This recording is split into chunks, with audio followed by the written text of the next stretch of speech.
મારા દીકરાને શું મોટી ફોર્ચ્યુનર કે 25 35 લાખની 40 લાખની 50 લાખની કરોડની ગાડીમાં મારા દીકરાને શું ના ફરાવું ને? મારા દીકરાએ કોઈ દાડ મને પ્રાર્થના નહીં કરી કે મારે આવી ગાડી લાવી છે.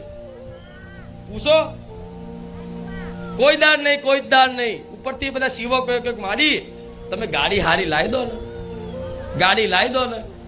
એમ કે તમે ખાલી અબિયાલ પ્રાર્થના કરશો તો આ રવિવાર નહીં થાય, ગાડી આવી જાય. અને હું કહું છું પટેલ, મારો દીકરો ખાલી પ્રાર્થના કરે ને મારા આ ગાડી લાવી છે, આવતો રવિવાર ના થાય અને ગાડી ઊભી હોય. પણ એ માગતો નહીં. એ માગતો એટલે નહીં, એને ખબર છે કે એને કહી દીધું છે મને માતા, માં તું મોટી મોંઘી કરોડો રૂપિયાની ગાડીઓ મને તું ફેરવીશ, હેલિકોપ્ટરમાં ફેરવીશ. મારા દીકરાને હેલિકોપ્ટરમાં બેહાડવા માટે